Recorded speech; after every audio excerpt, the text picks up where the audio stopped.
This episode is sponsored by JDAQA Software Testing, your scalable solution for manual, automated, security, and performance testing. Check us out at jdaqa.com. And with that, let's get on with the show.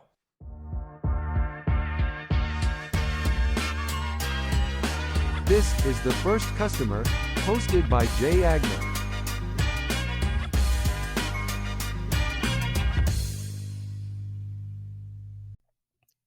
Hi, everyone. Welcome to the First Customer Podcast. My name is Jay Agnew. Today, I'm lucky enough to be joined by Andy Kochanowski, founder and CEO of Alerify. Andy, how are you, my friend? I'm doing great, Jay. Thanks for having me on your show. We've only been talking for a couple weeks, and I feel like we're best pals. I think you got some cool stuff going on. Tell us about Alerify. Like, what is it? How, where are you guys based at? Just give me a little bit about you. Yeah, so Alerify, we're a data center located in Harrisburg, Pennsylvania. And, I've spent the majority of my career in corporate America, but about 2 years ago, decided to take all that information I've learned over the years and apply it to my own business. And so I'm probably a little bit unique compared to a lot of your guests, but I kind of did the reverse, coming right out of college. I went to Penn State and graduated on Saturday, started on Monday with my new job. But I knew I always wanted to be in technology. And for the last 30 plus years, that's where I really grew, both from a knowledge base in terms of technology, but also a business side of it. Mm-hmm. And how do you work with customers and employees? And so now I feel like I'm culminating all of that into my own business. I love the fact that you did corporate America and then did, a couple years ago, made the leap. I mean, that's the dream, right? I mean, some people take it earlier than others, and like it's just for a million reasons why. I have one question about data centers in general. We're going to get into the business and your story and all that stuff. I just have a curious question about Yeah. data centers. Like, there's the big, obviously, the AI rush to get a million data Yeah. centers and as much stuff as we possibly can. And, with all the cloud stuff and just data centers exploded over the past, 10, 15 years. How does somebody kind of compete or live in that space with like the Amazons and the Googles of the world? Like, how, like, do they have their own data centers? Do they like lease stuff from you? Like, what is the kind of interaction between these massive companies that Yeah. need giant data centers? Yeah. And Pennsylvania is like in the crosshairs Mm. right now with the talk of the Amazons, Microsofts. So if you think about it, it's really two different stratas. You have the Googles, the Microsofts. That's where the big public cloud is. We go to ChatGPT, we go to Google. It's going up into these massive data centers that are measured in hundreds of thousands of square feet, are fantastic for us on Instagram and ChatGPT and all that. That's your public cloud. However, I serve a unique niche, which is the small and medium-sized businesses that want to keep their information ultimately more private and localized. So we offer what they call co-location.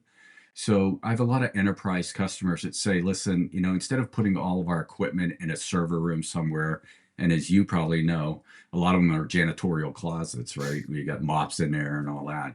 And you're literally one mop away from taking down your entire network. Right. So a lot of businesses, CIOs and so forth will say, listen, I don't want that on site. I'd rather put it somewhere where it has diverse internet, backup power, environmental controls, security.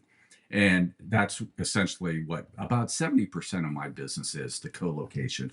So we're either acting as the primary for all of their IT equipment or a backup that if something catastrophic were to happen to their building, they've got a mirrored system going in our data center. And what about cost compared to you guys in the big public cloud? If there's somebody wanted to go with you or versus somebody, is it similar? Is it more because you guys are co-located in private? What's the deal? So from a co-location standpoint, I would say we're probably less expensive just because we're local. Our security and so forth is just as robust, but it's not as massive as what some of these, what they call hyperscalers are. So co-location is one piece of our data center operation. The other is what we call virtual private cloud. So a lot of businesses, instead of having their own servers and equipment, they'll do an AWS or a Microsoft Azure. We offer the same thing, but on a local environment. And what's really unique is a lot of our customers say, Oh my gosh, I'd rather work number one with somebody that's local. Number two, that I can put eyeballs even on where all my stuff is at, even though it's in the private cloud. So I do get a lot of folks from a geographic range. I mean, we don't have to just serve a certain range. We can serve, we've got customers across the country, but that people love the idea that I'm not having a web chat with somebody on the other side of the globe when Mm-hmm. I'm having an issue in my cloud and I'm number 250 on their list of items to get to because I'm working Right. with Georgia Pacific and Ford Motor Company, so Right. we really try to serve that small, medium-sized business.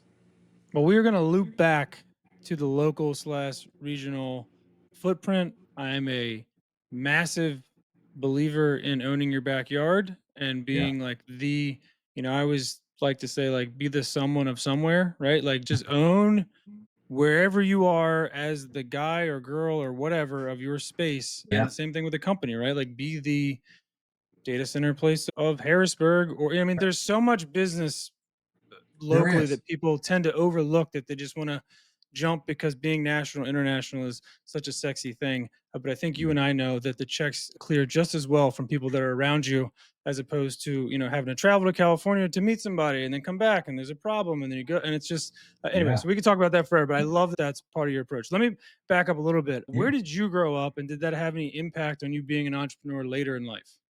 Well, I grew up in Western PA, the Pittsburgh area. And my father was one of 11. My mother was one of six, big Polish family. And I was the first, believe it or not, to go to college. Everyone graduated high school, went to a steel mill or a coal mine or whatever back there. And in high school, I was reading a lot. And, if you really wanted to get somewhere, you either did the military or you went to college. And I really wanted to combine both. So I did the college route, went to Penn State and got my degree in electrical engineering. But at the same time, I felt this calling for some type of military service. And so I joined the Navy as a officer, logistics officer, and served for 13 years while simultaneously working in corporate America. So it was a very busy time, but it was just my wife and I at the time. And it was an awesome experience that really built the foundations of how I continued my career in both corporate and now in my own business. Well, thank you for your service, and I think it's 250 years this year, right? Isn't that the big Navy celebration, right? I think Yeah, 250 years, the United yeah, States Navy, which doesn't that yeah. predate the United States or something? I think I heard, I which think is by a year. Yeah, but yeah, yeah. Well, I mean, I don't know who's keeping the books back then, but I thank you for your service, and I you do bet. find the structure and just the lessons learned in the military for the folks that I've talked to that are entrepreneurs has definitely been a common thread, where it's just being Interesting. organized, being motivated, having Yeah, a goal, those kind of things that have served people like you very well. So let's fast forward yeah. to you're doing corporate America stuff. We all love just being a cog in that machine, but a couple years ago you popped out and said, I'm going to do something. So tell me about just the time around that, like what was leading to it, and then what ultimately kind of made you go, yes, I'm going to go do this. Well, I worked for, some big telecom companies, Sprint, Windstream, Comcast, and all wonderful companies. I mean, really good in terms of trying to do the right thing. But the thing I found was that a lot of times to try and steer that ship in a direction, it's hard, despite your title and so forth. I mean, it is very difficult. And as I continued to progress through those corporate ranks and, move your career along, I was learning a lot about different elements of business, sales, customer service, engineering, operation, sales engineering, finance. And I finally got to an epiphany one day that said, you know what? You're working 7 by 24, it's nonstop, always an issue, always trying to grow, but sometimes you feel like you're in this molasses, and mud. Hmm. And I said, you know what? I'm running towards the end of my career. Why not do something I've always wanted to do and take all those lessons I've learned and apply it to a technology sphere that I already understand? I mean, I wasn't in a position to start from ground zero. I was just too Mhm. far around the track for that. Mhm. But I knew I wanted to find something in technology, something that already had an established base, but needed work to get it where it needs to be. I was Mhm. fortunate. I found a company, and it just so happened to be in Harrisburg, that was a prior owner of a data center, but it was on autopilot. It wasn't very sound foundationally and from an Mhm. infrastructure standpoint, which was Sure. right up my alley. And I said, oh my gosh, if I can get this to work. What was funny was the first time I went to put in my letter of intent, they call it an LOI, Mhm. the owner called me back and said, oh my God, Andy, because he really wanted to work with me, but somebody beat me to the punch and put their own LOI. Ironically enough, they didn't have it as a explicit, meaning it was just for them. It was still wide open. Sure. So I resubmitted mine and made it mine explicit that if you're going to work with anyone, you got to just work with me. Mhm. And that worked out really well. And it just so happened the culture of that company and the people aligned very well with what I knew inherently from working in corporate America, what it took to make something work, Mhm. right? Because I knew I was going to have to lean on these guys to get me where I needed to go. And so I did a services agreement with the company I purchased it from because the engineers there, the help desk, they knew all the inner workings. And I really wasn't at a place to manage all of that. I needed somebody to help me manage that while I focused on the financials, the infrastructure, the growth from a sales perspective, the marketing. So there were other layers that I knew I'd be really good at. I knew these guys would be really good at the technical piece. So we started doing weekly meetings. Okay, what are the top three things we need to do? Well, the AC system needs replaced. Well, we need new lighting. Well, the generator's on its last legs. And we just went through boom, boom, boom. And then, we get done with those three. Okay, what's the next three? And I got it to a point, Jay, that I would say it took a good 9 months, but that thing is like in bedrock right now. Mm. And so I bring prospective customers and clients through, even clients that we've had never been there, that are currently, and I invite them. I'm like, hey, come see where your stuff's at. And they're Right. like, oh my gosh, this is amazing. Cause, it's usually last minute thing. Oh my God, we're getting an audit. We need to have a DR plan. Can you spin this thing up for it? And I'm like, that's fine. We do that, but I need you to come in here and see it because it isn't in a basement.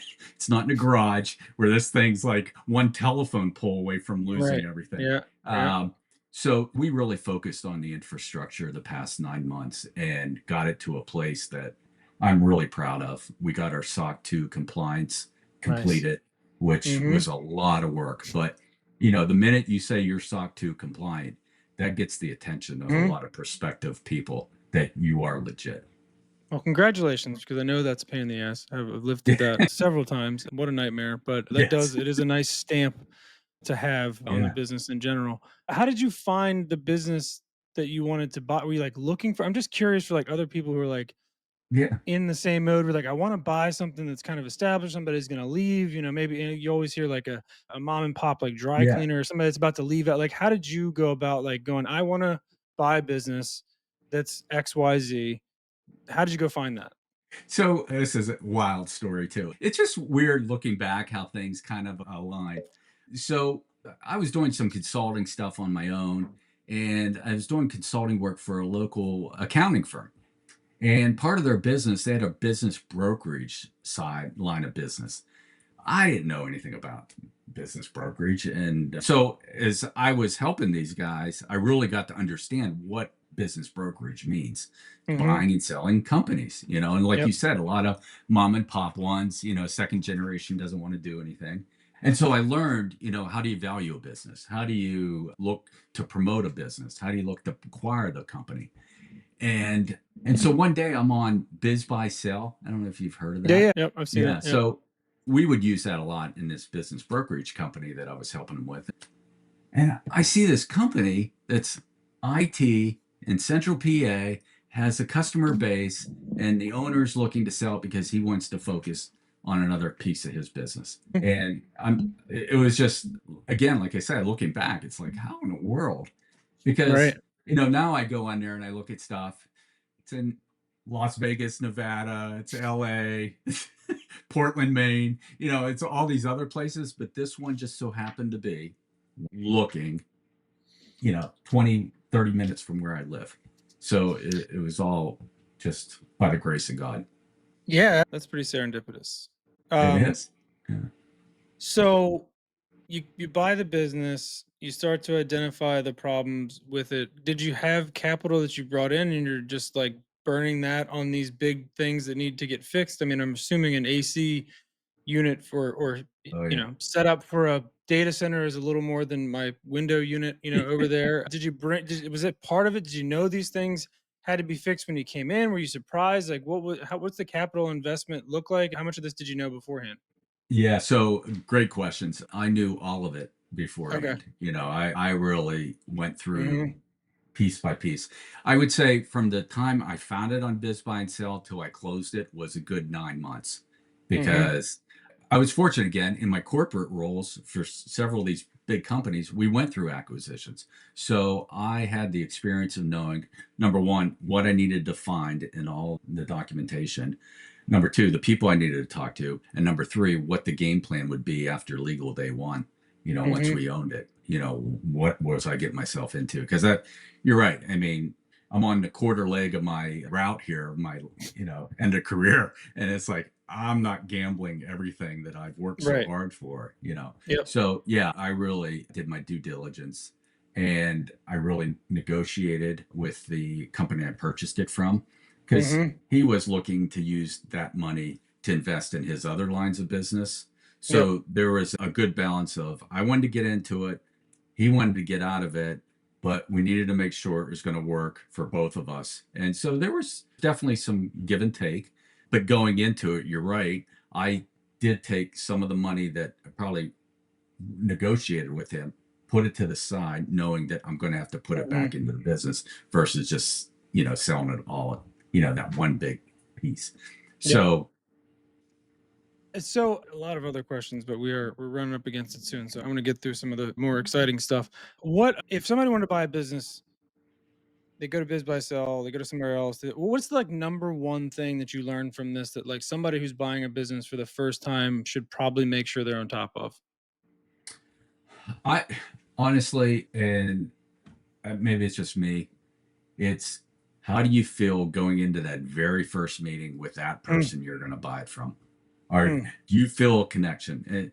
It's almost like, you know, you're dating and you're going to, this is the girl I want to marry. You're like, okay, are we on the same page here? And I felt that way with Tom, who was the mhm, owner of the company I purchased it from. We had definitely some similar, very similar core values mm, and the focus on the customers, the employees, how do we make this thing work? How do we make it work? Because he had customers that were in this data center. So the last mhm. thing he wanted to do is, sell this thing and then it goes south and it affects him on the other Right. side with his MSP. So we had that mutual business perspective. And I obviously didn't want to buy something and have these customers leave because Mhm. that was a revenue stream coming in. Right. So we had matching goals and matching values. And so that would be my number Mm. one advice. If you go into that meeting and already it's doing this, it's just going to get worse. So maybe just walk away and find something else. Love that. No, I like that's an easy one and something that I think people can Yeah. at least look out for when they're going in the door. Do you wish you did any of this earlier? Do you think you needed the experience in the spaces you were in? Do you think like just the timing all just worked out the way it is? Is there any party that was like, hey, I probably could have done this 10 years ago? It's just more exciting or easier or harder than I thought, or it's a challenge that I enjoy? Is like, is it because it's like a little bit of a high being a founder, Sure. right? You're Yeah. like constantly like, one of my favorite things on earth is like an inbound lead comes in from some effort that I Oh, did, right? It's like such an right. awesome feeling. That, was there an opportunity to do this earlier that you maybe didn't take, or was there, or just did the timing just work out the way it was? Great question. Because, going back about 10 years, I started thinking about it. And Hmm. I looked at a couple companies at the time. And I look back and I'm like, oh my gosh, I dodged a bullet. I dodged a bullet because it was in a line of business that I really wasn't an expert in or didn't know anything. I mean, of all things, landscaping. I love landscaping my own yard, doing that kind of Right. stuff. Yeah, And yeah, I'm yeah. thinking, oh, why couldn't I apply this in a business setting, do commercial landscape?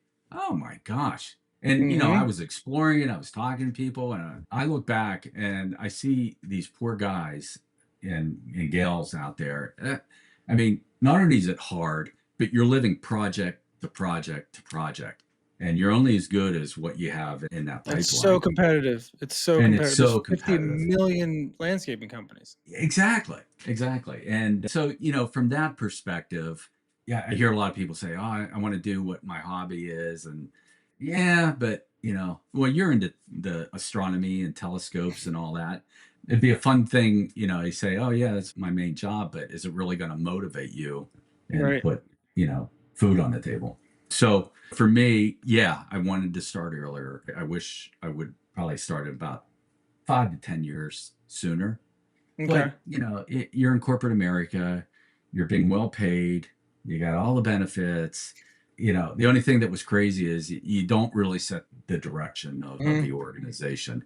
It's either the board of directors or the partners or whatever. And Mhm. I felt like I had a seat at the table. I could say my opinion, but at the end of the day, it was like, thanks, Andy. We're going this way. Yes. Yeah, I think that's a fair way to put it. And I mean, look, the narrative and the golden handcuffs they give corporate America work. I mean, that's why Yes, they they do do. it, right? They know the work sucks and they know that it's long hours and they know it's shitty, but they also Yeah. know they have these, things they can dangle in front of you like, "Hey, you'd hate to lose your health," which by the way, I mean, you as a business owner now, you know this. I mean, insurance sucks in Yeah. general and just the industry blows and it's expensive, but like I feel like that's one of the biggest misnomers of like starting a business is like, oh, I need my benefits from this 9 to 5. It's like, real, like, Yeah. do you really like? Probably you can afford it. You Yeah. could, you could go. There's lots of ways to like deal with that side of things, and I think it's just as all the founders I've talked to over the years, that's just the one thing that like has in culture, has been ingrained in our American culture is like that's why you want to stay is because of the benefits. And then you look on the flip side and you're like, the money that I'm getting or saving or Yeah. whatever may not even be close to what I could have if I'm doing my own thing and I'm a founder and like, insurance is X number of dollars a month and it's an expense and that's what it Yeah. is. And it's like, so I hate to go in that soapbox, but that is just one of my pet peeves is just because it has been drilled into America by the big corporations that like you have to have this stuff, which prevents people from going out and doing their own thing a lot of the time. So I'm glad to hear that like eventually kind of broke out of that and just said, enough is enough, and you went on your way. So I like that a lot. So let's wrap back around to the local thing real quick, and then I have one more Yeah. question before we go. Somebody spins up a business, look, and I'm not talking brick and mortar in the sense of a retail shop, right? Because you are definitely geographically locked. And I have so much respect and I guess empathy for people who start a brick and mortar retail location. Like I Yeah. just like boggles my mind, like having Yeah. to try to figure out like the amount of people's feet that walk by my place is the amount of total business I could ever have on any day, which is like, Yeah.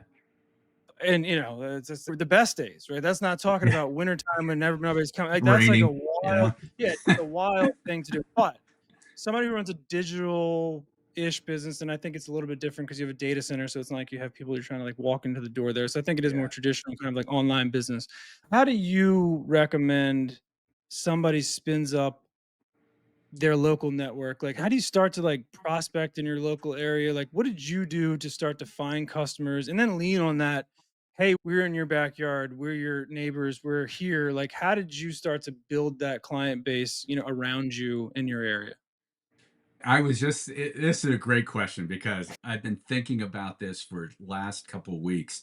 Because as I was telling you, I've spent the last 8, 9 months really focused on the infrastructure, right? Mm-hmm. And in doing that, I would go to maybe they have what they call the Tech Council of Central PA. I would go to their little social cocktail thing. I'd meet one or two people, but I really leaned hard into my LinkedIn network because Mm-hmm. I've got a couple thousand connections after all my years in corporate. Mm-hmm. And hey, I'd like to give you a tour. And that was the reason I put so much emphasis in really improving that whole infrastructure up there and Mm-hmm. making it clean, organized, bright, and started bringing people through. And as I would bring people through, they're like, number one, I didn't even know this existed. Number two, you've got to talk to my buddy XYZ or my Mhm. CEO or whoever. And I'm telling you, Jay, it's been unbelievable. The ramp for the last, I'd say, 3 months have been exponential. You look at how we got introduced through Tim. Tim was an introduction from another guy. We'd go grab lunch, come do the tour. Holy smokes, you got this. I know a couple of people that would be interested in this. And so now I'm to the point where I'm doing 3 to 4 tours a week. And as I do them, people are like, oh my gosh, I'm going to talk to my clients because they need to be here versus, having their stuff somewhere else or in the big cloud with, Azure or whoever. And the thing we're doing now, and I don't know if we have time, but is really around AI Mhm. and what we're looking to do next is pretty exciting. Yeah, no, we did talk about that a little bit, and I do wanna touch on that. I have to ask one question every podcast, and, we were working our way there. Who was your first customer after you took over? Believe it or not, are you familiar with iHeart Media? Oh, yeah. Yeah, all the Yeah. Philly stations are iHeart, I think, aren't they? Yeah. Most of Yeah. Yeah. So they needed a co-location facility somewhere not in Philly, not in Ashburn. They wanted it Mhm. away from all that. Hmm. And so we did a deal with them, gosh, several months ago. And Mhm. it's been absolutely fantastic. They're a great customer. They love us because, we're very responsive to them. And yeah, it was iHeart.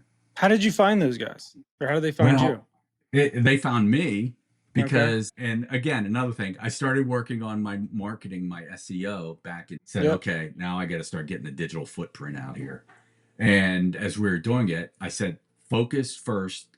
And kind of to your point, let's be the king of our area. Focus within a 25-mile geographic area and then start radiating out 50, 75, 100. So that's the way we've been doing it. And they were doing a Google search for Pennsylvania because they knew they wanted to get out this, somewhere in PA. Mhm. And they found me and they reached out and said, hey, we're looking for a colo site. Don't know much about you. Could we talk? And we had a great conversation. And yeah, within probably 2 weeks, they're like, let's do this. You're Uh, doing all the right stuff, man. You're doing it all. You're doing everything.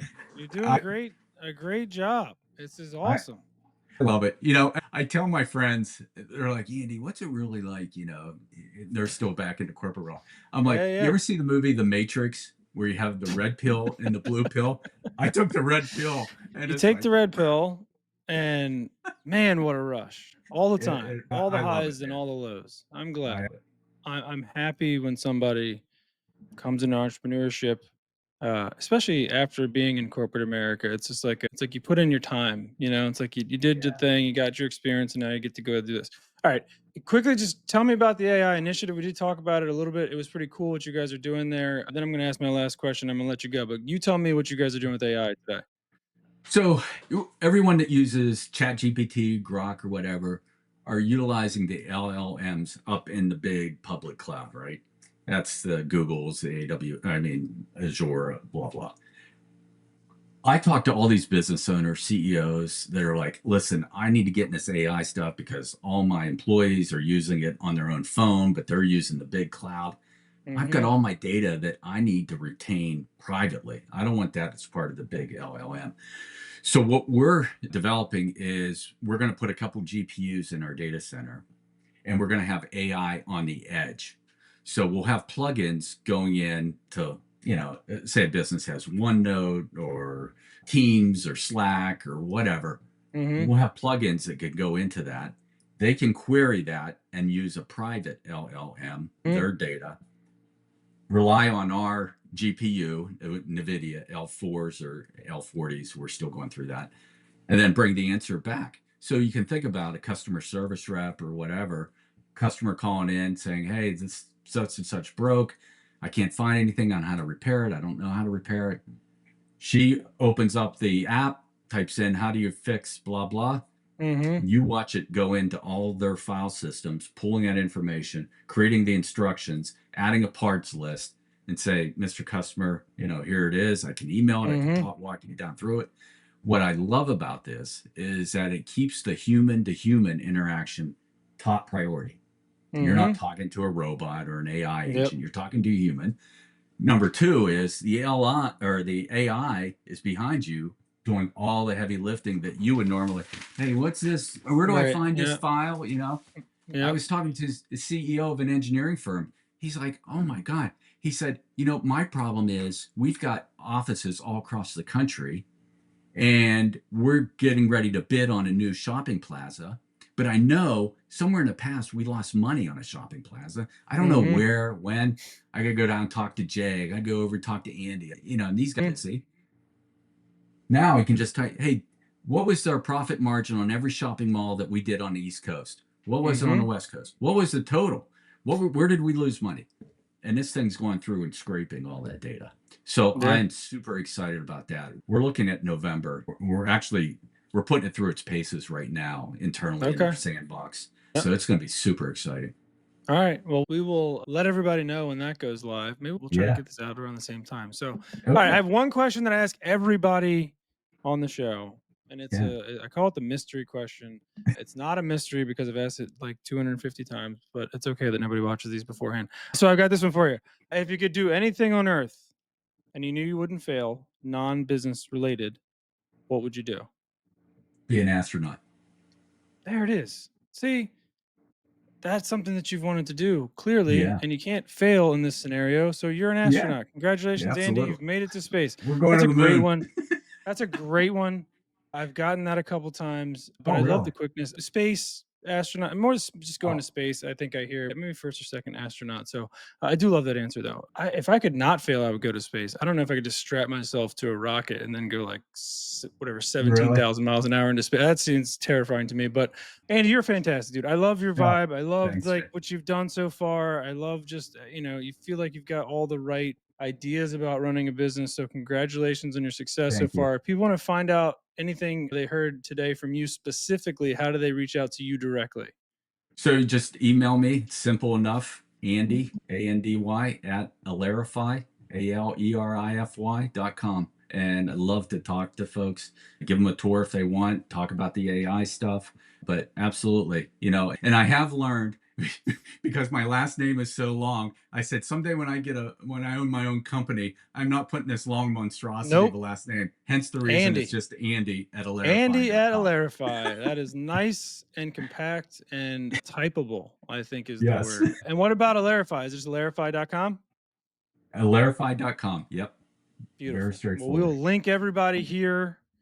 Andy, you're fantastic. Say. Have a great weekend. We're going to be keeping track of what you guys are doing. I'm going to come out and see your data center at some point. I'm dying to do that. Love. And then, other than that, man, have a great weekend. Thank you for being on. All right. Hey, thank you, Jay. This was fantastic. You do a great job. Oh, thank you. You're too nice. Have a good weekend, buddy. I'll see you. You Thanks, too. Andy. Bye Bye bye. bye.